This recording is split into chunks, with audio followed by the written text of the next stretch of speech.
ဒေါ်နယ်ထရန့်ကိုဖြုတ်ချဖို့ထပ်ပြီးစူးစမ်းလာတဲ့အမေရိကန်ဒီမိုကရက်တွေခံတပ်ကြီးဖြစ်သွားတဲ့ပါကစ္စတန်အစ္စရေးရဲ့လက်ဘနွန်အပြစ်အခတ်ရစရေးစကားဒီဆက်ချိန်ဧပြီလ10ရက်နေ့ညနေ6နာရီကျော်ပါခင်ဗျာအမေရိကန်အီရန်နဲ့အစ္စရေးစစ်ပွဲသမိုင်းတစ်လျှောက်ဒီအရေးကြီးဆုံးဖြစ်လာမယ့်အမေရိကန်အီရန်ငြိမ်းချမ်းရေးဆွေးနွေးပွဲစတင်ဖို့နိုင်ပိုင်းပဲလိုပါတော့တယ်ဒါပေမဲ့အားလုံးမျှော်လင့်ထားတဲ့နှစ်ပတ်တာအပြစ်အခတ်ရစရေးကမစခင်ကတည်းကအချိန်မရွေးပျက်စီးသွားနိုင်တဲ့ရိုင်နေတဲ့အခြေအနေနဲ့ရင်ဆိုင်နေရပါပြီအီရန်ကဟော်မုတ်ရေလက်ကြားကိုစက်ပိတ်ထားလို့သမ္မတဒေါ်နယ်ထရန့်ကအကြီးအကျယ်ဒေါသထွက်နေတယ်လို့အစ္စရေးကလည်းလက်ဘနွန်ကိုဆက်ပြီးတိုက်နေပါတယ်။အမေရိကန်ပြည်တွင်းမှာလည်းဒီရေနံစီဓာတ်ဆီဈေးတွေအဆမတန်ထိုးတက်လာလို့ဒေါ်နယ်ထရန့်ကိုယာတုကနေပြီးဖြုတ်ချဖို့အတိုက်အခံတွေကပြင်ဆင်လာကြပါတယ်။ဒီနေ့ရုပ်သံမှာတော့အစ္စလာမဘတ်မြို့မှာအထူးပြင်ဆင်ထားတဲ့လုံခြုံရေးပြင်ဆင်မှုတွေ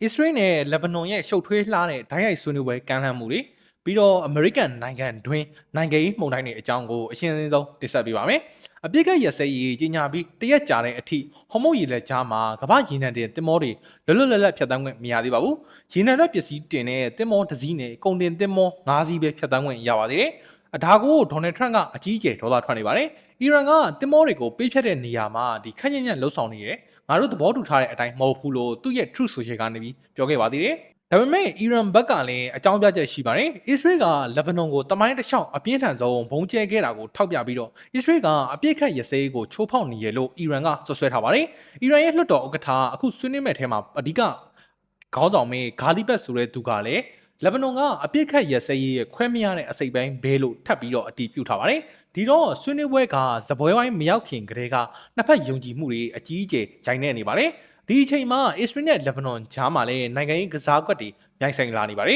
။အစ္စရေးဝန်ကြီးချုပ်နေတန်ယာဟုကလက်ဘနွန်အစိုးရနဲ့ဓာတ်ရိုက်ငြိမ်းချမ်းရေးဆွေးနွေးပွဲလုပ်ဖို့အမိန့်ပေးလိုက်တယ်လို့ကြေညာပါတယ်။ဒါပေမဲ့အစ္စရေးရဲ့အဓိကတောင်းဆိုချက်ကဟစ်ဇ်ဘိုလာလက်နက်ကိုင်တွေကိုလက်နက်ချဖျက်သိမ်းရမယ်ဆိုတာပဲဖြစ်ပါတယ်။လက်ဘနွန်အစိုးရကလည်းဆွေးနွေးဖို့လိုလားပေမဲ့အပြစ်ခတ်အရင်ရပ်ပေးဖို့ပြန်ပြီးတော့ကြိုတင်တောင်းဆိုထားပါတယ်။ပြဿနာကဟစ်ဇ်ဘိုလာဖြစ်နေပါတယ်။ဟစ်ဇ်ဘိုလာဘက်ကတော့အစ္စရေးနဲ့ဓာတ်ရိုက်ဆွေးနွေးမဲ့အစီအစဉ်ကိုလုံးဝပယ်ချလိုက်ပြီးတော့အစ္စရေးစစ်တပ်ကိုဒုံးကျည်တွေနဲ့ဆက်ပြီးပစ်ခတ်နေပါတယ်။အစ္စရေးကလည်းလက်ဘနွန်ကဟစ်ဇ်ဘိုလာဒုံးကျည်ပစ်စင်10နေရာကိုဝင်ပြီးတော့ဘုံကျဲခဲ့ပါတယ်။ဒါကြောင့်လက်ဘနွန်စစ်မျက်နှာကအမေရိကန်အီရန်ငြိမ်းချမ်းရေးဆွေးနွေးပွဲအတွက်အကြီးမားဆုံးအဟန့်အတားကြီးဖြစ်နေသေးဖြစ်ပါတယ်။ဒီလိုစစ်မီးဟုံးတောက်နေတဲ့ပြဿနာတွေကိုဖြေရှင်းဖို့ပါကစ္စတန်နိုင်ငံကမဖြစ်နိုင်တဲ့မစ်ရှင်ကြီးကိုတာဝန်ယူထားရပါတယ်။တနေ့နေ့ဆွေးနွေးပွဲအတွက်အမေရိကန်ရဲ့ဒုသမ္မတ JD Vance နဲ့အမေရိကန်ကိုယ်စားလှယ်အဖွဲ့တွေကဒီနေ့ပဲရောက်ဖို့များပြီးတော့အီရန်ရဲ့ကိုယ်စားလှယ်အဖွဲ့တွေကလည်းမနက်ကပဲအစ္စလာမဘတ်မြို့ကိုရောက်ရှိလာပြီဖြစ်ပါတယ်။ဆွေးနွေးပွဲကျင်းပမယ့် Serena Hotel ကြီးကိုအစိုးရကခေတ္တသိမ်းပိုက်လိုက်ပြီးတော့ဟိုတယ်ပတ်ဝန်းကျင်အနီးတစ်ဝိုက်ကိုအနီးအောင်ဆုံးသတ်မှတ်ထားပြီးတော့လမ်းတွေအကုန်ပိတ်တယ်။ကင်းလန့်တပ်တွေ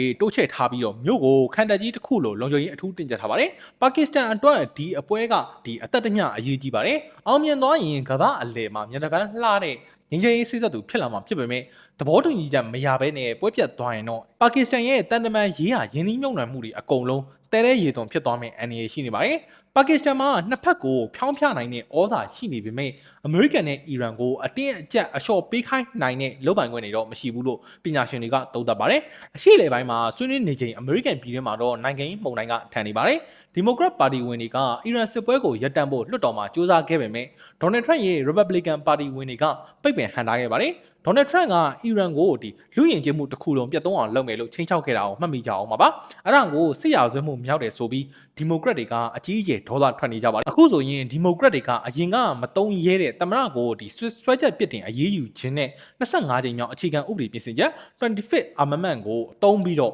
သမ္မတကိုယာတုကနေဖယ်ရှားခြင်းတွေကိုပေါ်ပေါ်ထင်ထင်ပြန်ပြီးတော့ဆွေးနွေးလာနေပါပြီ။အဓိကအကြောင်းရင်းကစစ်ပွဲကြောင့်ကမ္ဘာရေနံစီတစီကိုဒေါ်လာ150နာကတ်လာပြီးတော့အမေရိကန်ပြည်တွင်းမှာဓာတ်ဆီဈေးတွေကုန်စည်နှုန်းတွေစံချိန်တင်မြင့်တက်လာလို့ပြည်သူတွေအလွန်အခက်တွေ့နေရတာကိုနိုင်ငံရေးအရာအသုံးချလာတာပဲဖြစ်ပါတယ်။အချုပ်ပြောရရင်တော့စနေနေ့မှာစတင်မဲ့အစ္စလာမဘတ်ဆွေးနွေးပွဲကကမ္ဘာစီးပွားရေးနဲ့အရှေ့အလယ်ပိုင်းရဲ့ကံကြမ္မာကိုအဆုံးဖြတ်ပေးပါမှာ။အရေးကြီးဆုံးပုံကိုယ်တွေဖြစ်တဲ့အမေရိကန်ရဲ့ကိုယ်စားလှယ်ဒုတိယသမ္မတ JD Vance နဲ့အီရန်ဘက်ကလွှတ်တော်ဥက္ကဋ္ဌဂါလီဘတ်တို့တကယ်ပဲသဘောတူညီချက်တစ်ခုရသွားမလား။ဒါမှမဟုတ်လက်ဘနွန်ပြဿနာနဲ့ဟော်မုတ်ရေလက်ကြားအကျက်အတဲကြောင့်ဆွေးနွေးပွဲပြတ်ပြီးတော့စစ်မီးပြန်တော့လာမလား။ဒါတွေကိုစောင့်ကြည့်ရမှာဖြစ်ပါတယ်။ဒီရုပ်သံကိုကျွန်တော်ရဲ့ YouTube Channel ဖြစ်တဲ့ link ခိုင်မှာလည်းတွားရောက်ကြည့်လို့ရပါတယ်။နေ့စဉ်နောက်ဆုံးရနိုင်ငံရေးစီးရီးသတင်းတွေကို Telegram မှာတောက်လျှောက်တင်ပေးနေတာဖြစ်လို့ကျွန်တော်ရဲ့ Telegram Politics Lab ကို join ထားဖို့ဖိတ်ခေါ်ပါတယ်။အားလုံးပဲဘေးကင်းလုံခြုံကြပါစေ။ကျွန်တော်ကတော့ link ခိုင်ပါ။နောက်ဗီဒီယိုမှာပြန်ပြီးတော့ဆုံတွေ့ပါမယ်ခင်ဗျာ။